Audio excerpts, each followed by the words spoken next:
ইসরায়েলের সামরিক বাহিনীর একটি হেলিকপ্টার থেকে ঘটে গেছে অস্বাভাবিক এক দুর্ঘটনা। নিজেদের অপারেশন চলাকালীন ভুলবশত একটি বোমা দেশের ভেতরেই পড়ে যায় বলে নিশ্চিত করেছে ইসরায়েল প্রতিরক্ষা বাহিনী। ঘটনায় তাৎক্ষণিকভাবে এলাকায় চরম উত্তেজনা ছড়িয়ে পড়ে, যদিও বড় ধরনের প্রাণহানির কোনো ঘটনা ঘটেনি।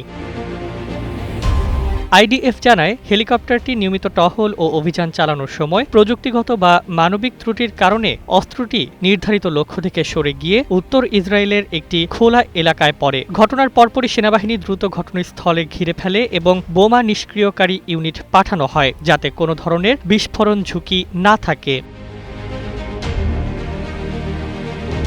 সৌভাগ্যবশত এই ঘটনায় কোনো হতাহত হয়নি বলে নিশ্চিত করেছে ইসরায়েল সেনাবাহিনী। তবে ঘটনাটি নিয়ে ইতোমধ্যে তদন্ত শুরু হয়েছে। কিভাবে এমন ভুল হলো তা খতিয়ে দেখা হচ্ছে এবং ভবিষ্যতে যাতে এ ধরনের ঘটনা না ঘটে সে বিষয়ে কঠোর নির্দেশনা দেওয়ার কথা জানিয়েছে আইডিএফ।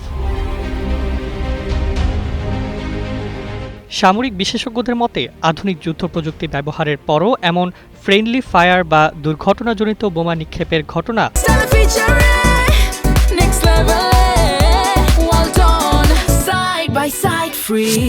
সম্পূর্ণভাবে বন্ধ করা এখনও চ্যালেঞ্জ, বিশেষ করে দ্রুতগতির অভিযান ও জটিল সমন্বয়ের সময় ছোট ভুলও বড় বিপদের কারণ হতে পারে।